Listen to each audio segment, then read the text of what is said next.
जय हिंद दोस्तों। आज हम लोग नंबर सिस्टम के सीरीज में कुछ आगे पढ़ने वाले हैं। अब उसमें हम लोग आज पढ़ेंगे कि कैसे p बटे क्यू के रूप में अगर संख्याएं दिए गए हों, अर्थात अगर परिमेय संख्याएं दिए गए हों तो उनको दशमलव रूप में कैसे बदलेंगे। इसके लिए आपको दो नियम हम बताएंगे। एक तो है भाग दे करके और दूसरा एक है उसके जो हर है उसको 2 पे घातीय n गुणे 5 पे घातीय n के रूप में व्यक्त करके। ठीक है। अच्छा, इसके साथ साथ हम लोग ये भी देखेंगे कि कौन शांत दशमलव होगा और कौन अशांत दशमलव होगा। ठीक है। पहला तो ये टॉपिक देखेंगे। दूसरा ये देखेंगे कि कैसे हम लोग सिद्ध करेंगे कि कड़ी में जो संख्याएं होते हैं उसको अपरिमेय संख्याएं कहते हैं, उसको भी आज हम लोग देखेंगे। तो फिलहाल आज दो टॉपिक देखेंगे। तो चलिए पहला टॉपिक स्टार्ट करते हैं। देखिए पहला टॉपिक ये है कि जब p बटे q के रूप में संख्याएं दिए गए हों तो उनको दशमलव रूप में कैसे बदलेंगे, और अगर उसको दशमलव रूप में बदलेंगे तो वो शांत दशमलव होगा कि अशांत दशमलव होगा। तो सबसे पहले हम लोग ये पढ़ लेते हैं, देख लेते हैं कि शांत दशमलव कब होगा और कब जो है कि अशांत दशमलव होगा।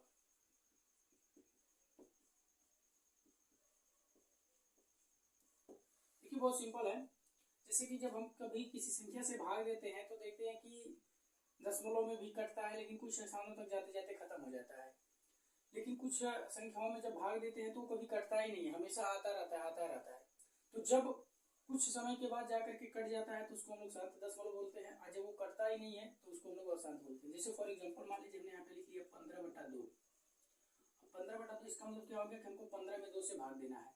तो जब हम 15 में 2 से भाग देंगे तो देखिए 7 बार पहले भाग जाएगा, 14 हो जाएगा, एक बचेगा, यहाँ पे पॉइंट लगेगा, यहाँ पे 0 बढ़ जाएगा, फिर 5 बटा जाएगा, 10 हो जाएगा और ये खत्म। देखिए दशमलव के एक स्थानों तक जाते जाते ये खत्म हो गया। तो इसलिए इसको हम लोग क्या बोलेंगे, इसको हम लोग बोलेंगे शांत दशमलव। ठीक है ना। अब वैसे ही एक और एग्जांपल ले लेते हैं। मान लीजिए हमने यहाँ पे ले लिया 13/3। अब हमको 13 में 3 से भाग देना है, तो भाग दे करके देखा जाए क्या आता है। पहले तो 4 बार भाग जाएगा, फिर एक पॉइंट लगेगा, 10 हो जाएगा, फिर 3 बार 9 हो जाएगा, पॉइंट लगा है तो 0 अपने आप बढ़ता जाएगा, फिर 3 बार जाएगा, फिर एक बचेगा, पॉइंट लगा है 0 बढ़ेगा, फिर 3 बार भाग जाएगा, फिर 9 होगा। यहाँ पे देखिए ये कट ही नहीं रहा है, ये हमेशा आता रह रहा है। इसीलिए इसको हम लोग क्या बोलेंगे, अशांत दशमलव बोलेंगे। ठीक है। वैसे ही मान लीजिए हमने यहाँ पे 22/7 लिख दिया। अब हमको करना क्या है, 7 से 22 में भाग देना है। तो 7 से जरा 22 में भाग दिया जाए और देखा जाए कि ये शांत दशमलव आ रहा है कि अशांत दशमलव। तो पहले तो 3 बार भाग जाएगा, फिर पॉइंट लगेगा, 0 बढ़ जाएगा, फिर एक बार भाग जाएगा, 7 होगा, फिर 3 पॉइंट लगा है तो 0 अपने आप बढ़ता जाएगा, फिर 4 बार भाग जाएगा, 2 बचेगा, पॉइंट लगा है 0 बढ़ गया। ठीक है। फिर 2 बार जाएगा तो यहाँ पे 6 हो जाएगा, पॉइंट लगा है 0 बढ़ गया, फिर 8 बार जाएगा 56 हो गया 4, और फिर 5 बार जाएगा, फिर 5 बचेगा। ऐसे देखिए ये क्या हो रहे हैं, ये हमेशा आते रह रहे हैं, ये कभी रुक ही नहीं रहा है, खत्म ही नहीं हो रहा है। ठीक है। ये कभी शांत ही नहीं हो रहा है, इसीलिए इसको हम क्या बोलते हैं, अशांत बोलते हैं। और जबकि जब हमने 2 से 15 में भाग दिया तो ये देखिए जाकर के यहाँ रुक गया, शांत हो गया, इसीलिए इसको हम लोग क्या बोलते हैं, शांत दशमलव। यानी कि जब दशमलव के बाद कुछ स्थानों तक जाते जाते कट जाए तो उसको हम लोग क्या बोलेंगे, शांत बोलेंगे। अच्छा वो कभी कटे ही ना, रुके ही ना, चलता ही रहे, आता ही रहे, तो उसको हम लोग क्या बोलेंगे, अशांत दशमलव बोलेंगे। ठीक है। तो चलिए ये तो रहा शांत दशमलव और अशांत दशमलव। ये कौन सी तरीका है, ये भाग दे करके जानने का तरीका है। ठीक है। अच्छा एक बात और हम लोग यहाँ पे देख लेते हैं कि देखिए जब ये अशांत दशमलव है तो हम लोग ये नहीं पता कर सकते कि दशमलव कितने अंकों के बाद लगा हुआ है। जैसे यही वाला देख लीजिए, यहाँ हम लोग ये नहीं पता कर सकते कि दशमलव 5 अंकों के बाद लगा है कि 10 अंकों के बाद कि 50 अंकों के बाद। क्यों नहीं पता लगा सकते, क्योंकि ये रुक ही नहीं रहा, शांत ही नहीं हो रहा है। जब शांत ही नहीं हो रहा तो हम कैसे बता पाएंगे, ये तो हम कहेंगे कि तो अनंत के बाद दशमलव लगा है ना। यानी कि हम लोग यहाँ पे निश्चित नहीं है, यानी कि जो अशांत दशमलव होंगे उनमें दशमलव का पता लगाना निश्चित नहीं है। तो इसलिए हम लोग इसके बारे में अध्ययन नहीं करेंगे कि कितने अंकों के बाद दशमलव लगेगा, उसका दशमलव रूप क्या होगा, ये सब नहीं। अच्छा लेकिन हम लोग शांत दशमलव जब देख रहे हैं कि जब ये शांत दशमलव है तो यहाँ पे हम लोगों को 2 बातें समझनी है। पहला क्या कि अगर यह शांत दशमलव है तो इसमें दशमलव कितने अंकों के बाद लगा है, पहला बात। दूसरा बात कि डायरेक्ट हम लोग कैसे पता करेंगे कि इसका दशमलव रूप क्या होगा। पहली बात तो जब हम भाग दे करके पता करेंगे तो आराम से पता हो जाएगा कि इसका दशमलव रूप क्या होगा और दशमलव कितने अंकों के बाद लगा है। और दूसरी बात, तीसरी बात कि यह शांत दशमलव होगा कि अशांत दशमलव होगा, ये तो भाग दे करके हम तीनों बात बता सकते हैं, ठीक है ना। जब भाग देंगे तो हमको पता चल जाएगा कि अगर दशमलव के कुछ स्थानों तक जाते जाते कट जाएगा तो बोलेंगे शांत दशमलव है। दूसरी बात, हम ये भी पता कर सकते हैं कि दशमलव कितने अंकों के बाद लगा है। और तीसरी बात, हम लोग ये भी पता कर सकते हैं कि इसका दशमलव रूप क्या होगा। ये तो भाग दे करके बता पाएंगे। लेकिन अब जो हम लोग पढ़ने जा रहे हैं दूसरा मेथड, वो बिना भाग दिए है। तो ऐसे हम पता करेंगे कि ये शांत दशमलव होगा कि अशांत दशमलव होगा। अगर वह शांत दशमलव होगा तो उसका दशमलव रूप क्या होगा, ठीक है ये। और दूसरी बात कि इसका दशमलव कितने अंकों के बाद लगेगा, और ये भी हम लोग जान लेंगे उसकी सहायता से कि शांत दशमलव होगा कि अशांत दशमलव होगा। तो चलिए अब उस नियम के बारे में देखा जाए।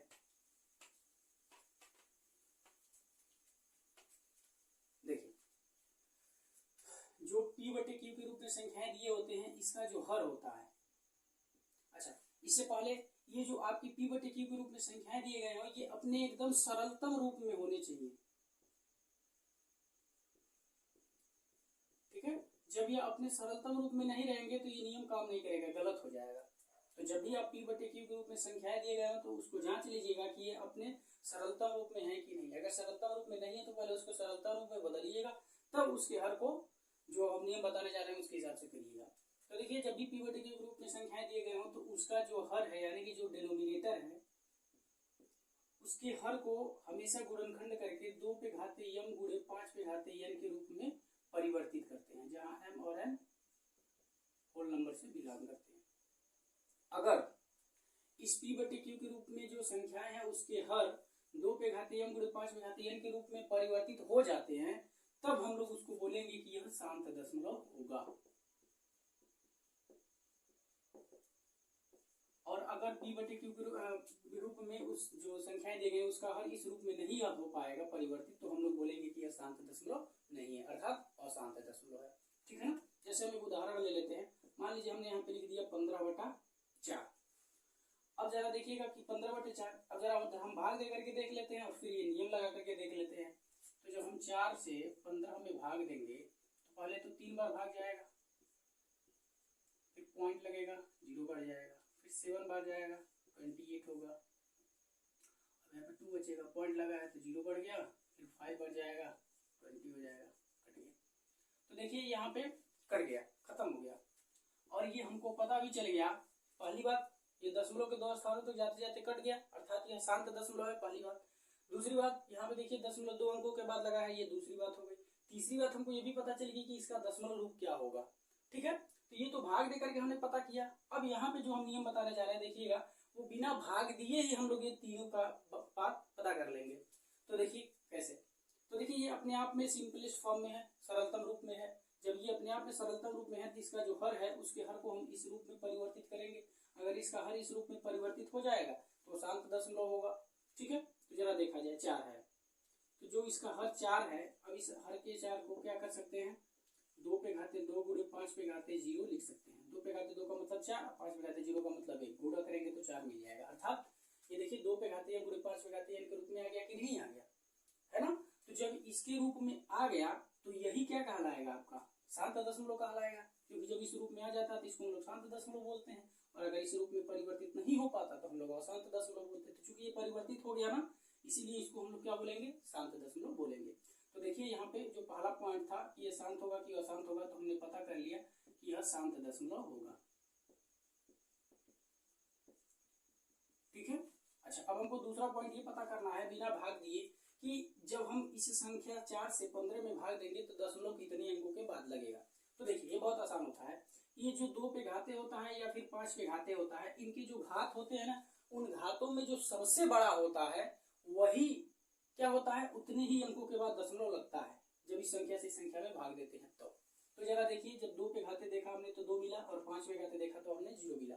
अब इस 0 और 2 में बड़ा कौन है, तो 2 बड़ा है ना। तो जब 2 बड़ा है अर्थात जब हम 4 से 15 में भाग देंगे तो 2 अंकों के बाद दशमलव लगेगा। और जरा यहाँ पे देख लीजिए 2 अंकों के बाद दशमलव लगा दिए।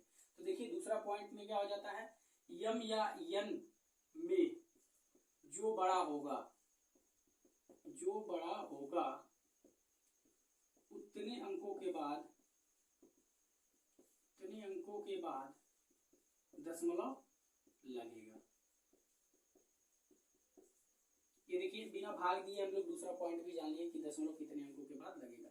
अब देखिए तीसरा पॉइंट क्या हम लोगों का है कि उसमें बिना भाग दिए कैसे पता करेंगे कि इसका दशमलव रूप क्या होगा। तो देखिए इसके लिए जो उसका हर होता है उसके हर में जो 2 का पावर होता है और जो 5 का पावर होता है दोनों सेम होना चाहिए। अगर सेम नहीं है तो सेम बनाएंगे, फिर उसके बाद उसको उसका दशमलव रूप बता देंगे। तो देखिए इसमें करते क्या है कि अगर बराबर नहीं है तो उसको बराबर करते हैं। तो बराबर ये कैसे होगा, तो इसमें 5 पे घाते 2 से गुणा करना पड़ेगा। ठीक है, जब 5 पे घाते 2 से गुणा कर देंगे तो ये क्या हो जाएगा, इसका घात और इसका घात दोनों बराबर हो जाएगा।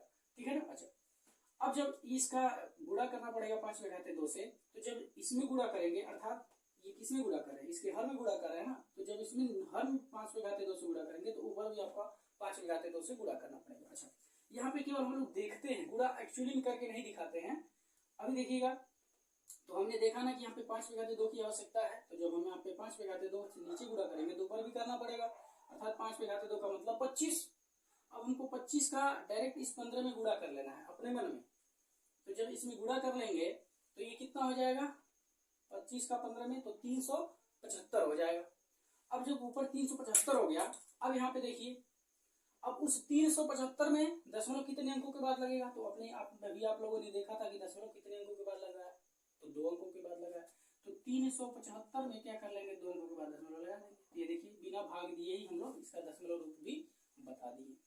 ठीक है, तो ये नियम से हम लोग तीनों बातें पता कर सकते हैं कि ये शांत होगा कि अशांत होगा। दूसरा, जब हम भाग देंगे अगर यह शांत हो जाएगा तो इसमें दशमलव कितने अंकों के बाद लगेगा। और तीसरा, हम ये भी बता सकते हैं कि इसका दशमलव रूप क्या होगा।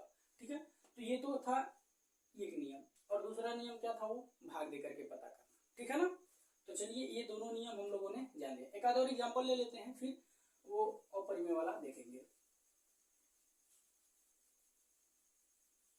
चलिए देखिए एक आधा और एग्जाम्पल, मान लीजिए हमने यहाँ पे लिख दिया 13/8, और हमको पता करना है कि यह शांत दशमलव होगा कि अशांत दशमलव होगा। ठीक है, तो इसके लिए पहले देखेंगे कि अपने सरलतम रूप में है कि नहीं। तो ये 13/8 अपने आप में सरलतम रूप में है, इसका कोई और आगे स्टेप बढ़ेगा नहीं। तो फिर डायरेक्ट हम यहाँ पे क्या करने लगेंगे, इसके हर को गुणनखंडित करने लगेंगे। इसका क्या बनेगा, 8 का 2 पे घाते 3 और गुणे 5 पे घाते 0। तो देखिए 2 पे घाते 3 गुणे 5 पे घाते 0, ये 2 पे घाते m गुणे 5 पे घाते n के रूप में आ गया। अर्थात जब इस रूप में आ गया तो ये क्या होगा, ये शांत दशमलव होगा। ठीक है, ये शांत दशमलव होगा।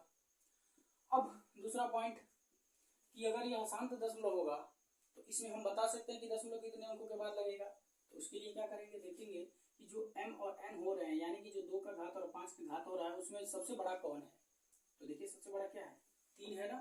तो जब 3 है तो क्या कर लेंगे, हम लोग बता देंगे कि भैया देखिए 3 अंकों के बाद दशमलव लगेगा।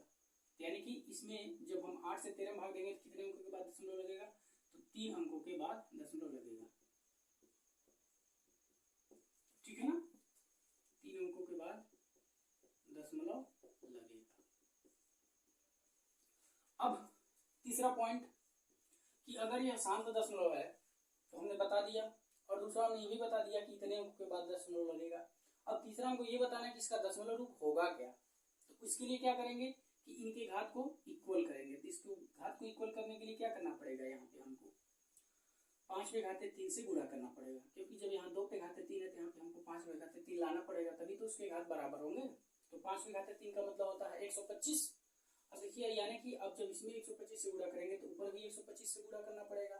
तो ऊपर ही केवल 125 से गुणा कर लें, जो आएगा उसी में क्या कर लेंगे, 3 अंकों के बाद दशमलव लगा देंगे, तो इसका दशमलव रूप हो जाएगा। तो जरा 125 का इस 13 में गुणा किया जाए, तो 125 375, 375 को 5 हासिल 37। अब 125 का 1 में गुणा करेंगे तो 125 ही होगा। अब उसमें 37 जोड़ लेंगे तो कितना हो जाएगा, 162। यानी कि जब हम 125 का 13 में गुणा कर लेंगे तो हमको मिल जाएगा 1625। अब इसमें दशमलव कितने अंकों के बाद लगेगा, तो 3 अंकों के बाद लगेगा, तो 3 अंकों के बाद दशमलव लगा देंगे। तो ये देखिए बिना भाग दिए ही हम लोग पता कर लिए कि इसका दशमलव रूप क्या होगा। ठीक है, तो ऐसे ही इसमें क्वेश्चंस लगेंगे। अब देख लेते हैं हम लोग कि जो कड़ी में संख्याएं होते हैं उसको कैसे सिद्ध करेंगे कि यह अपरिमेय संख्याएं हैं। तो इसका कॉन्सेप्ट पहले समझा जाए। जैसे देखिए कड़ी में संख्याएं अगर हो तो ये अपरिमेय होती हैं,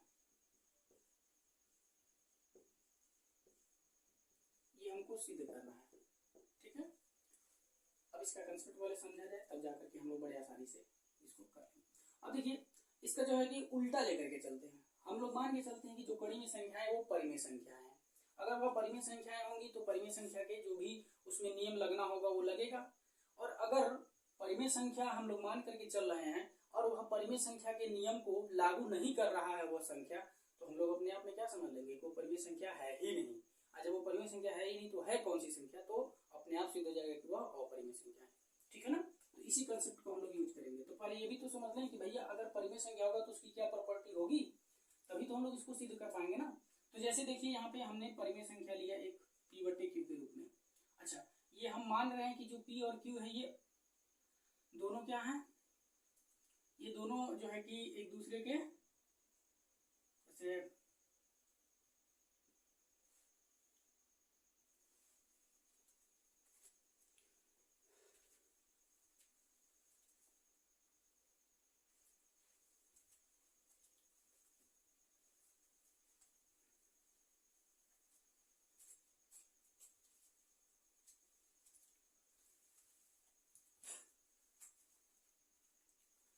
चलिए अब हम लोग देख लेते हैं कि कैसे सिद्ध करेंगे कि जो करड़ी में संख्याएं होती हैं वह अपरिमेय होती हैं।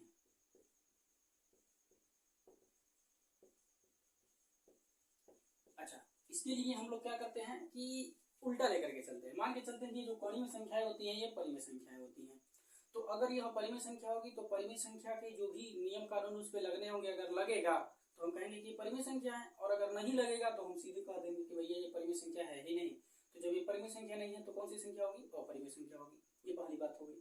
तो जरा समझ लिया जाए कि ये परिमेय संख्या कब होगा और इसके क्या क्या नियम है। तो जरा देखिए मान लीजिए ऐसे हमारे पास कोई संख्या हो p/q के रूप में।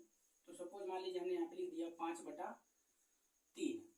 अब ये 5/3 है। अब जरा देखिए ये 5/3 है तो ये अपने आप में पहले ही क्या है, ये अपने सरलतम रूप में है। और ये जब अपने आप में सरलतम रूप में है तो ये दोनों संख्याएं कैसी हो रही हैं, ये दोनों संख्याएं सहअभाज्य हो रही हैं। सहअभाज्य का मतलब क्या होती है कि वो संख्याएं तभी सहअभाज्य कहलाएंगी जब उनका HCF 1 आएगा। तो जरा देखिए 3 और 5 इनका HCF क्या आएगा, 1 आएगा। अर्थात हम 3 और 5 को क्या बोल सकते हैं कि ये दोनों संख्याएं सहअभाज्य हैं। अच्छा जब यह सहअभाज्य संख्याएं हैं तो ये खुद अपने आप में देखिए क्या है कि ये या तो 1 से कटेगा या तो खुद अपने आप यानी कि 5 से कटेगा। उसी तरह से जब ये नीचे संख्या है 3 तो ये भी या तो अपने आप 1 से कटेगा या तो खुद 3 से कटेगा। अगर इसके अलावा किसी और से कह सकते हैं कर सकता है क्या, तो नहीं कर सकता है। यानी कि जब यह सहअभाज्य संख्याएं होंगी तो ये या तो 1 से ही कटेगा या खुद से कटेगा, इसके अलावा किसी और से नहीं कर सकता। आप समझ रहे हैं। अच्छा एक बात और समझ लेते हैं। मान लीजिए कहीं पर 10/35 मिल गया। तो जब ये 10/35 है क्या 10 और 35 सहअभाज्य संख्याएं हैं? नहीं, ये सहअभाज्य संख्या नहीं है। क्यों नहीं है? क्योंकि देखिए अभी ये अपने आप में सिंपलेस्ट फॉर्म में नहीं है, यानी कि अभी इसको काट सकते हैं 5 से। अब ये 2/7 आ गया, ठीक है। यानी कि देखिए ये 10 और ये था 35, तो ये सहअभाज्य संख्याएं नहीं थे। जब ये सहअभाज्य संख्याएं नहीं थे तब ये किसी और से भी कट रहे थे, यानी कि देखिए ये 5 से भी कट रहे थे, 1 से भी कट रहे थे और खुद से भी कटेंगे। तो ये कब होगा, जब यह सहअभाज्य संख्या नहीं होगा तब होगा। लेकिन अगर यह सहअभाज्य संख्या है, सहअभाज्य संख्या कब होगा, जब उनका HCF 1 आएगा। तो देखिए जब हम इसको सरलतम रूप में बदल दिए तो यह क्या हो गए, सहअभाज्य संख्याएं हो गए। क्यों हो गए, क्योंकि इनका जब HCF लेंगे तो 1 आएगा। तो यानी कि किसी भी परिमेय संख्या को जब हम सरलतम रूप में बदल देते हैं तो वह क्या आ जाता है, सहअभाज्य संख्याएं अपने आप हो जाती हैं। और अगर इसको सरलतम रूप में नहीं बदलेंगे तो हो सकता है कि सहअभाज्य भी हो या फिर हो सकता है कि सहअभाज्य ना हो, ठीक है ना। जैसे ये देखिए ऑलरेडी 5/3 था तो ये पहले से ही ये क्या था, सहअभाज्य था। लेकिन ये 10/35 था तो ये देखिए सहअभाज्य संख्या नहीं है, ठीक है ना। तो अर्थात हम लोग करते क्या है कि ये ऐसे ही मान लेते हैं कि जो कड़ी में संख्याएं हैं वो p/q के रूप में हैं, और वो भी जब p/q के रूप में है तो वो दोनों p और q संख्याएं जो है वो कैसी हैं, तो सहअभाज्य हैं। अर्थात उनका HCF क्या है, 1 है। तो जब वो सहअभाज्य होंगी तो अभी हमने बताया ना कि वो या तो 1 से कटेंगी या खुद से कटेंगी, किसी और से नहीं कट सकती। अच्छा ये तो हो गई एक बात कि या तो एक से कटेगा या तो खुद से कटेगा, तभी जाकर के हम इसको क्या बोलेंगे, परिमेय संख्या बोलेंगे। अब जरा यही सोचा जाए कि अगर यह हम लोग मान करके चल रहे हैं कि ये जो 2/7 है ये दोनों संख्याएं कैसी है, सह अभाज्य है, और जब ये सह अभाज्य है तो या तो एक से कटेगा या तो खुद से कटेगा। लेकिन अगर किसी और से कट जाए, सह अभाज्य होने के बावजूद भी ये एक से कटे और खुद से कटे, लेकिन किसी और से भी कट जाए, तो हम क्या बोलेंगे कि यह परिमेय संख्या नहीं है। क्यों? क्योंकि भैया देखिए, जब सह अभाज्य संख्या हो रही है तो ये तो एक से कटेगी या खुद से कटेगी, किसी और से नहीं कटेगी। लेकिन अगर मान लीजिए ये सह अभाज्य होने के बावजूद भी ये किसी और से कट रही हैं, तब हम कहेंगे कि ये परिमेय संख्या नहीं है। और जब हम ये कहेंगे कि ये परिमेय संख्या नहीं है, तब क्या कौन सी संख्या होगी, तो यह अपरिमेय संख्या होगी। बात समझ पा रहे हैं? तो चलिए देखिए, अब इसी कंसेप्ट को यूज करके हम लोग करड़ी में संख्याएं जो होती हैं उनको अपरिमेय सिद्ध करते हैं। जैसे सपोज मान लीजिए यहाँ पे क्या है, 3 है। अब हमको सिद्ध करना है कि क्या है, अपरिमेय संख्या है। अब इसका देखिए करते क्या है, मानते हैं, मानेंगे कि माना करड़ी में 3 परिमेय संख्या है। हमने बोला ना कि जब भी अपरिमेय सिद्ध करना होगा तो इसका उल्टा लेकर, यानी कि परिमेय संख्या लेकर के ही चलेंगे। माना करड़ी में 3 परिमेय संख्या है। अब देखिए, जब ये करड़ी में संख्याएं हैं और ये कैसा है, हमने मान लिया कि ये परिमेय संख्या, तो जब ये परिमेय संख्या होगा तो इसको p बटे q के रूप में लिख सकते हैं, बिल्कुल लिख सकते हैं। तो हमने p बटे q के रूप में लिख दिया। अब यहाँ पे क्या होगा, अब ये p और q है कैसे, तो जहां p और q सह अभाज्य संख्या है, सह अभाज्य संख्या है। अच्छा एक बात और, यहाँ पे p और q सह अभाज्य संख्या है, लेकिन q 0 नहीं है। q 0 हो भी नहीं सकता, क्योंकि अगर ये 0 हो जाएगा तो ये अपरिभाषित हो जाएगा। अच्छा, जब हमने मान लिया कि कड़ी में 3 परिमेय संख्या है, तो इसको p बटे q के रूप में लिख सकते हैं। और ये p और q है कैसा, तो ये p और q सह अभाज्य संख्या है। अच्छा, जब ये सह अभाज्य संख्याएं हैं तो इनमें क्या नियम लागू होगा कि या तो एक से कटेंगे या खुद p और q से कटेंगे। अगर इसके अलावा किसी और से कटें तो हम बोलेंगे कि ये परिमेय संख्या नहीं है। और जब ये परिमेय संख्या नहीं होंगी तब कौन सी संख्या होगी, अपरिमेय संख्या होगी। ठीक है, तो हमने ऐसा लेकर के चला। अब दोनों पक्षों का वर्ग कर दें।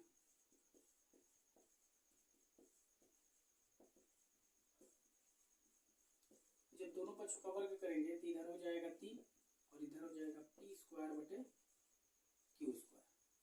ठीक है, अब इसको इधर कर देते हैं, तो इधर हो जाएगा p² बटे 3 को इधर, q² को इधर कर देते हैं, ये हो गया q²। इसको समीकरण नंबर 1 में। अब देखिए यहाँ पे क्या है, p² में 3 से भाग दिया तो q² बार में गया। जैसे यहाँ को एक एग्जांपल ले लेते हैं, मान लीजिए 15 है और 15 में हम 3 से भाग दे रहे हैं। जब हम 15 में 3 से भाग देंगे तो कितनी बार में कटेगा, 5 बार में कटेगा। तो देखिए कुछ इसी तरह का ये रूप है, p² मतलब 15 समझिए, 3 तो 3 है ही, और यहाँ पे q² है, q² को 5 समझिए। अर्थात जब हम किसी संख्या से भाग देते हैं तो कोई ना कोई संख्या प्राप्त होता है। तो वैसे ही हमने p² में देखिए 3 से भाग दिया तो क्या मिला है, q² मिला है। अच्छा, अब देखिए एक और नियम यहाँ पे समझ लीजिए कि अगर हम किसी संख्या के वर्ग में किसी संख्या से भाग देते हैं तो अगर भाग चला जाता है तो उस संख्या में भी भाग देने पे भाग चला जाएगा। जैसे यहाँ पे देखिए p² में जब हमने 3 से भाग दिया तो q² बार में गया, तो इसीलिए p में भी अगर हम 3 से भाग देंगे तो भाग चला जाएगा। अब एक उदाहरण समझ लेते हैं, मान लीजिए हमने लिख दिया 225। अब ये 225 है क्या, तो ये 225 15 का स्क्वायर। अब देखिए 15 का स्क्वायर है, इसमें अगर हम 3 से भाग देते हैं तो कितना बार जाएगा, 75 बार जाएगा। अच्छा, तो ये देखिए जो 225 था ये 15 का वर्ग था, तो जब हमने इसके वर्ग में भाग दिया 3 से तो ये 75 बार में गया। तो खुद इस 15 में अगर हम 3 से भाग दें तब भी देखिए भाग चला जा रहा है। अर्थात हम कहना जो चाह रहे थे, ये कहना चाह रहे थे कि अगर किसी संख्या के वर्ग में किसी संख्या से भाग देंगे तो उस संख्या में अगर भाग चला जाएगा तो उस संख्या में भी उस संख्या से भाग देने पर भाग चला जाएगा। एक बार और समझिए कि अगर किसी संख्या के वर्ग में किसी संख्या से भाग देते हैं और उसमें भाग चला जाता है तो खुद उस संख्या में भी उस संख्या से भाग देने पर भाग चला जाएगा, अर्थात विभाजित हो जाएगा। तो ऐसे ही देखिए अगर p² में हम 3 से भाग देते हैं और ये भाग चला जाता है q² बार में, तो हम p में भी 3 से भाग देंगे तो भाग चला जाएगा। ठीक है। अच्छा एक बात और है, जब हम उसके वर्ग में किसी संख्या से मतलब 3 से भाग दे रहे थे तो देखिए कोई और संख्या प्राप्त हो रहा था, लेकिन खुद उस संख्या में जब हम 3 से भाग दे रहे थे तो कुछ और संख्या प्राप्त हो रहा था। तो कुछ इसी तरह का यहाँ पर भी कंसेप्ट होगा कि जब हम p स्क्वायर में 3 से भाग दे रहे हैं तो q स्क्वायर में भाग जा रहा है, तो जब हम p में भाग देंगे 3 से तो कुछ और आएगा, तो वही मान लेंगे कि मान कुछ और। तो यहाँ पे देखिए चूंकि p स्क्वायर 3 से विभाजित है, कितनी बार में विभाजित है, q स्क्वायर बार में विभाजित है, तो जब p स्क्वायर 3 से विभाजित है तो p भी 3 से विभाजित होगा।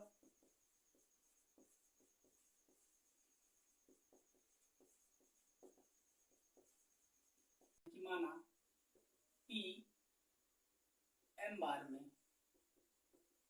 विभाजित है,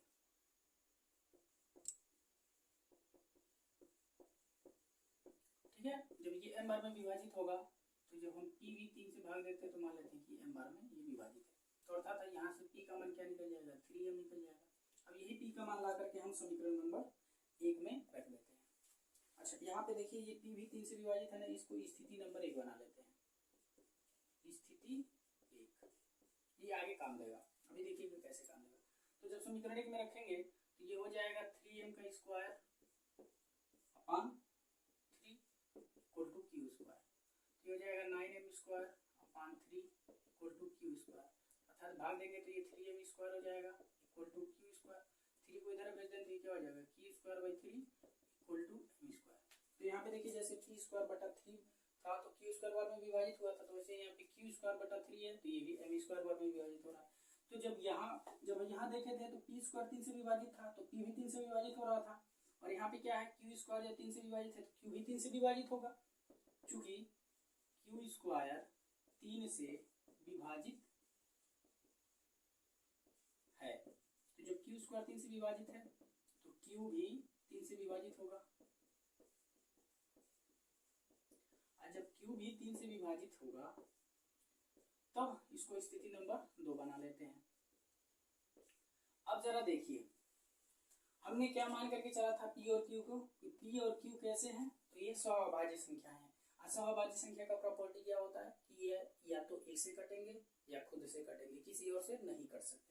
लेकिन स्थिति 1 और स्थिति 2 को ध्यान में रखिए, तो स्थिति 1 और स्थिति 2 से क्या पता चल रहा है कि ये जो p है वो 3 से भी विभाजित हो रहा है और ये जो q है वो 3 से भी विभाजित हो रहा है, यानी कि p और q दोनों 3 से विभाजित होने चाहिए। जबकि हमने p और q क्या मान रखा है, सहअभाज्य, और जब सहअभाज्य मान रखा है तो ये या तो एक से कटने चाहिए या तो खुद p और q से कटने चाहिए, किसी और से नहीं कटने चाहिए। जबकि ये स्थिति 1 और 2 बता रहा है कि ये किसी और से भी कट रही है, यानी कि 3 से भी कट रही है, अर्थात ये क्या होगा, परिमेय संख्या नहीं होगा। अगर परिमेय संख्या होता तो ये या तो एक से कटता या खुद p और q से कटता, लेकिन किसी और से भी कटा ना, तो हम इसको परिमेय संख्या नहीं मान सकते। तो जब ये परिमेय संख्या नहीं मान सकते तो कौन सी संख्या मानेंगे, ये अपरिमेय संख्या मानेंगे, ठीक है ना। तो यहाँ पे क्या लिखेंगे, स्थिति, ये देखिए अपने आप सिद्ध हो गया है ना। तो स्थिति 1 व 2 से स्पष्ट है कि p और q ही है ना, तो p और q किससे मिलकर बने, कड़ी में 3 से ही मिलकर के बने हैं। तो जब p और q के बारे में हम लोग प्रेडिक्शन कर सकते हैं, तो चूंकि ये इसी के बराबर है ना, तो इसके बारे में अपने आप प्रेडिक्शन हो जाएगा। तो स्थिति 1 व 2 से स्पष्ट है कि कड़ी में 3 परिमेय संख्या नहीं है, परिमेय संख्या नहीं है। अच्छा, ये परिमेय संख्या कब होती, जब ये खुद एक या p और q से कटती, तो ये परिमेय संख्या नहीं है। अर्थात जब ये परिमेय संख्या नहीं है तो कौन सी संख्या है, अर्थात कड़ी में 3 अपरिमेय संख्या है।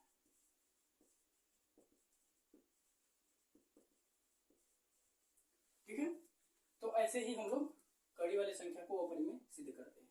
ठीक है, ऐसे भी बहुत सारे एग्जाम्पल हैं, आप करिएगा। जय हिंद।